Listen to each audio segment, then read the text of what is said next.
G'day. Thanks for tuning in for another episode of Real Wealth with Stefan, and Tom. What a bloody fun subject we're going to do today. We're talking about taxes or exciting stuff. Preparing for 30 June 2023. Yeah. Woo! Exhilarating. End of financial year is approaching and we get bloody excited when this happens. Yeah. Excited. A little bit of trepidation as well. It's busy. It is busy. Do you know what I'm doing for April, May, June? Riding your bike to work? I'm not going to drink. Oh, right. Cutting out alcohol. Why? Well, cutting out alcohol, and this is like a client function. Okay. That's where you would do most of your drinking. Anyway, I want to cut out alcohol mostly because we get busy. Yeah, okay. So let us tell you why we get busy. Tommy, what are we doing today? So we're going to look at tax planning strategies for obviously 30 June. Well, 30 June, I consider it to be approaching because I know what it gets like. It may seem miles off. It's really not. So we're going to look at ways that you can plan for your own individual taxes coming up to the end of the financial year. Broadly speaking, we've got a couple of topics to go into. Super, looking at maximising personal deductible contributions. We're also going to go into income protection and how, I suppose, like the ownership of that can have an effect on your tax. And then for the older generation, we're going to look at the changes that happen post turning 60 and what can be done there for your own tax situation. Heaps to go through, but we'll keep it short and sharp. And I think why we should keep it short and sharp is because it all relates to the personal situation. So we can talk about it, all the ideas under the sun. Yeah. But really, it all relates down to your personal circumstances. So this is probably a point where you go, maybe I need to speak to a financial advisor before the year end. For anyone out there, we are cutting off advice to new people at the end of April, just so we can make sure we get everything done for our existing clients in May and June. Yeah. And make sure those April clients actually get done as well. So bit of a heads up out there. So before we get into it, just remember, it's just general information. And I said this was going to happen. Sorry, everyone. And welcome back. That was a little fire alarm that just went off. But we're going to keep on filming because we are rebels. Woo! This is like the violin players on the Titanic. When everyone's evacuating, we're going to plow ahead. There's also a false alarm, so yeah, don't worry, we're fine. Don't stress. We are safe. Still hardcore. Just general information. Please don't consider it as personal advice. And as I said before, if you want personal advice, please go and consult your licensed financial advisor. Because this does all relate to your personal circumstances. So, Tommy, in saying that, let's get into it. What are we going to go through first? What we first want to look at is concessional contributions. There are rules around how much you can and can't contribute, limits on per financial year. Yeah. What we find a lot is people haven't maxed out their contributions, so they could tip in a certain amount, well, 27,500, and through their employer contributions and maybe a salary sacrifice arrangement, they may not be maximizing that contribution. So that's item number one. How do you get the most out of that cap? Yep. So the way it works is with the personal deductible contribution. So you said you can put in 27.5 each year now at the moment. Let's say you earn $200,000 a year, then you're on the highest marginal tax rate of 47%. If you put $10,000 in from your savings into super, then you should get back 47% of your taxes you've paid. So $4,700. So it's the 45% plus 2% Medicare levy. You will pay tax going into super. So you've got to lodge what's called that notice of intent to claim form when it's done. That's what June means to me. Super important. Lots of those. And then you'll pay 15% tax into super. So call it $1,500. So still massive net benefit. Just remember that when you do put money into super, make that extra contribution, it's in super. It's gone until you can access it again. But people say, what do I use super for? It's an investment vehicle, basically. So save taxes, top up your investment vehicle. If you're thinking about tax planning, well, then you're probably making good money anyway. And therefore, that might be a strategy for a lot of those people. So top money into super. Important factor. Yeah. It needs to land in your super fund before 1 July. So 30 June is the latest. So we had clients last year that tried to do it through their payroll, ended up landing on the 1st of July. Contribution fell into this financial year. Yeah. Not fun. No. That's why we try not to leave it to the last minute. That's it. Also, we try to do it ourselves where possible. Yes. So the next one we want to look at is the different rules around low income earning, the way that you can contribute to super and get a sort of a tax offset. Yeah. We can demo. Last time we did a demo where you and me were a couple. Well, so do you want to do that again? Okay, so you are the higher income earning professional. Cool, good. And I have had to step back from work for a little while. Yeah. Because I've just had our second kid, right. And I'm not going to be working this much this year. Yeah. And my wage is less than $40,000, so my taxable income is less than $40,000. Yep. And therefore, well, we've got some spare savings because we've done pretty well. Yep. And you go, well, let's put some of our savings into your super. Yep. The government's going to recognize that and go, this person hasn't put much into super. They're not working that much. We're going to put an extra contribution of $540 into their super fund. Yep. So when you've got a low income, anyone on a low income, you put an extra money into super, you get that co-contribution from the government, which is a good little one to get a little bit of extra back if you can. Worth considering. Yeah.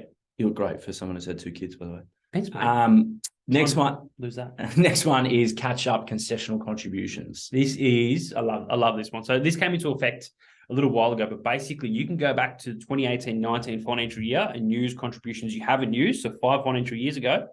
So basically, if you haven't made $130,000 of deductible contributions up till 30 June 2023, and your super balance is less than $500,000, then you can make a large contribution into super and claim a tax deduction for it. Yeah.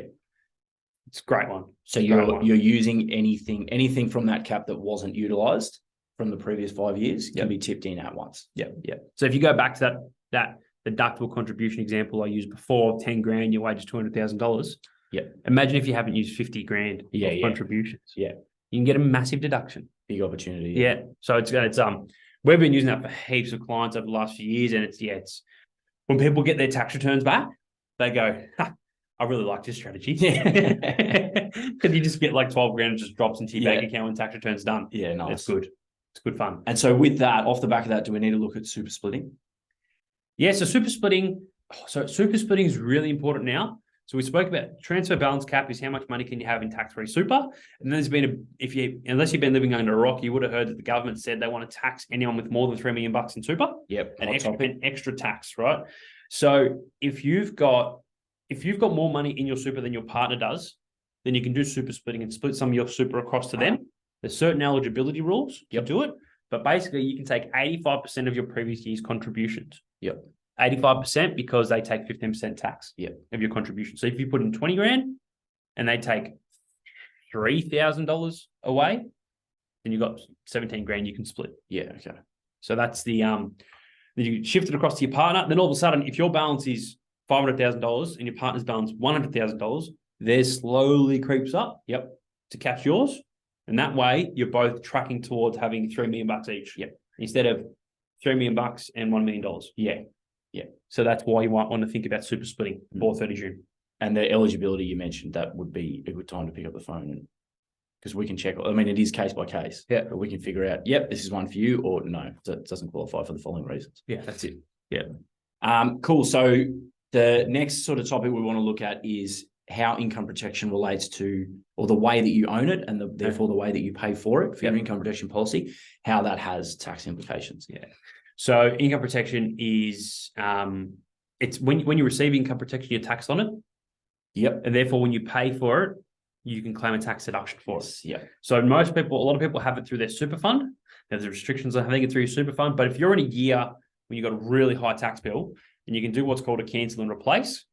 Drop it out of your super, pay for it in your personal name, and then you can claim a tax deduction in the financial year in your personal name. So if you've got tax and you just want to save on taxes, but you know you're going to pay for the income protection anyway, and let's say it's $2,000, pay for it out of your own pocket, and you get the tax deduction in that financial year. Yeah. So more reserved for people that just want to maximize their net position because they get more tax deductions in their personal name than in their super. Okay. Yeah, good one. So that's why I brought up that one. Yeah. And then beyond that, the next one to look at is sale of assets. So the timing of the sale of assets. And I think this one relates more specifically to people who have a fluctuating income, or there's an element of commissions and bonuses that sort of affect their income each year. Yeah. If you've got a massive commission check coming through this year and you know it's going to land, why would you want to sell an asset in the same financial year? So you have a pretty big tax implication. Or even if you know you're going to get a big commission check next year, maybe pull forward the sale of the asset. Now, importantly, the sale of the asset, if you've got shares, it's pretty easy because you sell them on the market. The date you sell them is the date you can trigger it. But when you're selling, say, a property, if it's an investment property, it's a capital event. So the date of the landing of that sale is the date of the signing of the contract. Right. Which causes issues for people because people don't realize that. So you have less control over that than when you just sell securities on the market. Yeah. So just the important thing to think about is the timing, what your situation is for this financial year or next financial year, and therefore when to sell things if you know you want to sell something anyway. Yeah. Importantly is also if you've got a capital gain coming through, how can you get capital losses? So if you do have an investment portfolio, say, and it's lost money over the last little while, you can offset some of your gains by realizing capital losses through your share portfolio. Right. And that's what some people might want to do just to decrease their tax event. Yeah, okay. So similar to the planning, the timing of the sale of assets, another one that's sort of looking into the future is prepaying interest. So knowing that this event is coming and then planning for it appropriately. Well, that's it. So you said before, timing around when you earn your income. Yep. If you've got big commissions coming through this financial year, but next financial year you're not really sure, you want to prepay your interest on your investment property. Yep. You can ask the bank to do that. Yeah. Okay. Bring it all forward to the financial year that you actually paid for it. Yep. And that might be beneficial. Yeah. So. And then the last category we want to look at, mentioned before, is for the retirees for post 60. Yeah. You can enter a transition to retirement phase, and then the rules change around there. And there's a bit more of an element of control around how you're taxed at that age, in that age bracket. So, sorry, 60 up to 74, I think it is. What you're talking about? Yeah. So just started where you can put money into super up to 74. Yep. So if you don't have the cash to contribute to super and you're older than 60, you can pull money out of super and put it back in. Yep. They claim a tax deduction for it. Or what people don't realize is that when you put money into super and you claim a deduction for it, so your SGC, salary sacrifice, personal deductible contributions, it goes in as what's called a taxable component. So in the event you die and it goes to someone that isn't your dependent, so it isn't your wife or your kid that's really young, then they're going to pay an extra 17% tax on that taxable component. Yeah. So before 30 June, what a lot of people do is they withdraw money from super, put it back in. There's a non-concessional contribution cap of 110 grand. Yep. And therefore you clean up that death tax component. Yep. So hopefully making sure that when you pass, there's less tax that needs to be paid before your super money goes to your kids. Yeah. So two things on that. Do we need to break down where the 17% came from? Or is that getting too much into the minutiae? Put simply, you only pay 15% tax on the way in. Yep. And the government wants their top up. Yeah, cool. Which is 17%. Yeah, extra. And the other thing is, so what you're effectively doing with this strategy is the money stays in super. It's always within super, but within that, broadly speaking, there's taxable and tax-free. Yep. And you're grabbing it from taxable and pulling it across into tax-free. That's it. So it's not pulling money out of super and back in, and it always stays in that super environment. Yep. But you want to take as much out of this category as you can and have it over here. Yeah. Yeah. Yeah. That's the tax planning part of it. Yeah. So 30 June, super exciting. Heaps more strategies, but they're the main ones that we see popping up. Yeah. And just remember that if you want to use anything, go and speak to a licensed financial advisor because they'll be able to tell you what to do, especially when it comes around super, because that's probably the main things we see PAYG wanting to earn. Yeah. If you're a business owner, there's more things you can do. So reach out to your accountant or even come speak to a licensed financial advisor that knows how to deal with business owners. Yeah. And let's go get ready for June 3rd. Actually, let's go check if the building burned down. Thank you for listening. Thank you for sticking with us. Glad to see we're fine. Go off. Have a great day. Thanks. Thanks a lot. Bye. Ciao. See you soon.